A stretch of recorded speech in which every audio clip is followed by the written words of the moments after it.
Hey, good evening, everybody. It's Darren Barshaw with Darwin Perennials. I'm the product rep for about half of the United States.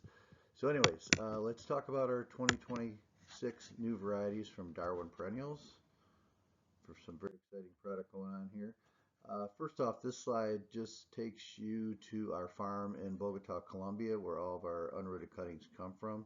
So if you click on the QR code here, it will take you on a virtual tour through the whole farm. It's a pretty incredible, really great farm, really great location. We get 12 hours of light every day. So growing conditions are fantastic. So let's get on with new plants for 2026. So Phlox Candy Cloud series, we keep working on Phlox. Last year we introduced Spring Splash, which is going to bloom after your subgelata. Candy Cloud is now going to bloom after Spring Splash. We're trying to continue Phlox to keep blooming all the way through summer. So Candy Cloud is going to be a mounding variety, very free flowering. You can see these are overwintered photos at our trial gardens in Elburn, Indiana, or Elburn, Illinois. There are four colors. So you got dark pink, lavender, pink, and blue. They do need to be planted in either late summer or fall to bulk up and get a really good vernalization on them to free flower. We are seeing some of these are first year flowering and extended blooming as well, sometimes even into June, depending on your region of the country. These are just fantastic plants. We're very excited about them. More phlox to come, but Candy Cloud will be a good addition to your phlox lineup. And then Erissimum, the Bright Side series, this would be more of a spring combination or spring standalone container. It's zone 7, so it's going to work for part of the country as a perennial. But it's really a spring blooming potted plant. Great fragrance, many good colors here too. And you'll get 6 to 8 weeks of blooms. And if you clean up some of the blooms, it will reflush as well. Like I said, it's zone 7, but it is fragrant, beautiful, bold colors, really good for cool season sales in the heat of the summer. It's going to kind of fall away for you, but a really cool plant. So Erissimum Bright Side, 5 colors there. Next would be Geranium Purple Glow. This is a big improvement over Geranium Max Fry, which has been in the industry for 25, maybe even 30 years. And the picture in the middle showing Max Fry on the right and Purple Glow on the left, treated the exact same way, given the exact same amount of vernalization, which is 6 to 8 weeks. Really bulks up nice, a nice purpley blue color, long lasting flowers, and a lot of flower power. It's a mounding habit. It's not like Roseanne, which is spreading and kind of takes over the garden. This is a more controlled habit. So Geranium Purple Glow. Again, this would need a vernalization as well.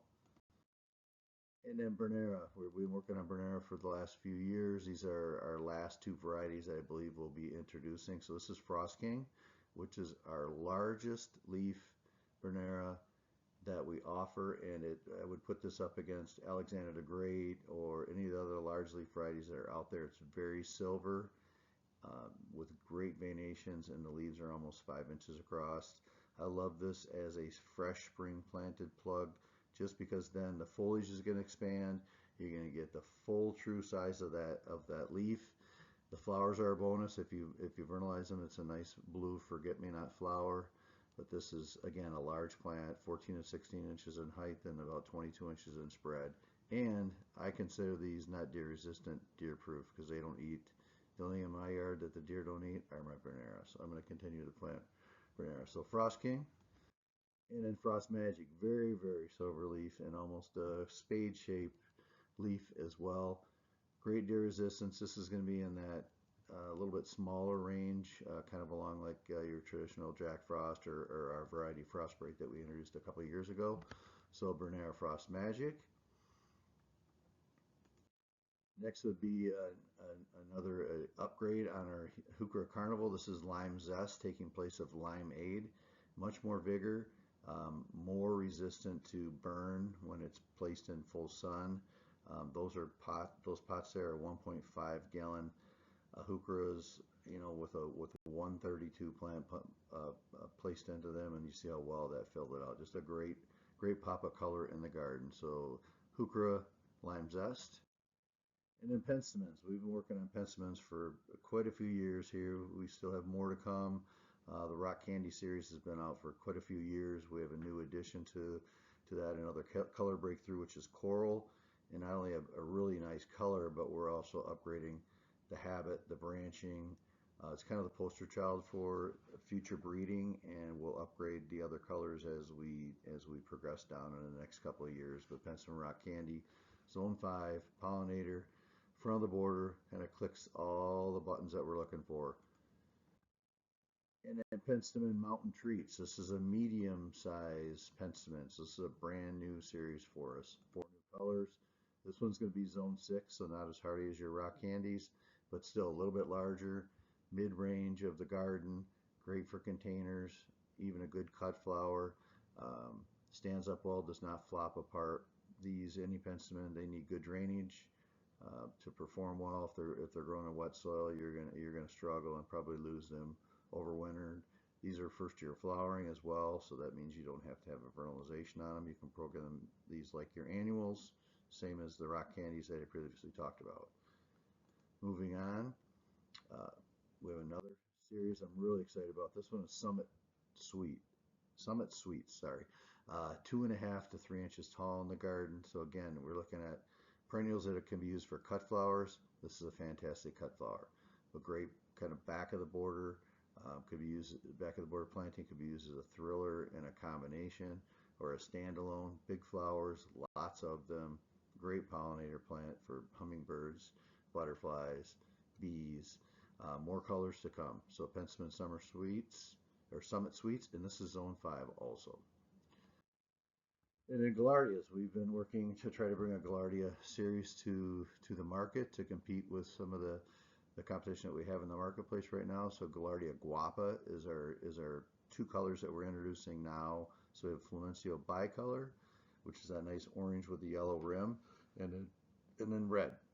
Again, these are first year flowering, Zone 5 hardy. Again, placement like a penstemon. These are going to need well drained soil, full sun, but a great mounding habit and very, very free flowering. We have committed to the farm and communicated to the farm that we need really good, reliable supply of Gaillardia cuttings, because that's been an issue with some of the competition out there. So we're very happy with the results of all the trialing we've done, the production at the farm. So we'll have good numbers on this and more colors to come. So Gaillardia Guapa, which means handsome or beautiful. Coreopsis Sunfetti Yellow Bicolor. So this is a one-off that we've been looking at for a few years, and it was too good to pass up. It is small flowers, probably about the size of a nickel, but very strong, heavy flower power, continuous flowers. Reminds me of Star Cluster, which is our largest flowering Coreopsis as far as the flower look, but much smaller, very high mildew resistance and disease resistance. Fills the container really fast. It's just a sharp plant. It goes 14 inches tall, but it spreads out to about 22 inches wide. So it's a hybrid grandiflora, much different. It's much more different than our Uptick series. A little bit smaller flower, more serrated foliage, but fantastic, really cool Coreopsis. Rudbeckia Suntacular. This is probably my favorite new introduction. We've been watching this for about 5 years. It is a Zone 4 hardy Rudbeckia. It's columnar shaped, so it's more upright, and you're going to be in that 34 to 36 inch range. You can see that middle picture is a plant that's been in our Elburn trials for 4 or 5 years, overwinters well every year. Clean foliage, nice contrast of the red center to the yellow outside petals, and as it ages, that gets the flowers get a little bit more red as well.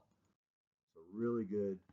We can lift it as a 2.5 quart input. I would really go to a full gallon, gallon and a half, even to a 2 gallon for this plant, because I just think it's not going to stand up, or you're going to have a really hard time watering it. But it's first year flowering. Again, this could be another really good cut flower as well. So Rudbeckia Suntacular. And then a rosemary. We've been working a little bit on some herbs here. So this is Rosemary Blue Cascade, which is a true cascader. There is a prostrate type that spreads across the ground. This is more of a weeper. So it gets the same blue flower, Zone 6. So this would work great in combinations. As you see in the picture there, hanging baskets. A lot of versatile ideas could be used for rosemary, very popular herb. So rosemary blue cascade, and then a color breakthrough in our Monarda Be Mine series. Now we have Be Mine purple. So fourth color in the lineup. This is going to be a little bit of a, this is our tallest series in that 16 to 18 inch range. Very floriferous, very disease resistant. Again, first year flowering. You don't have to grow this for a long time to really make it a really nice container, and a great pollinator as well.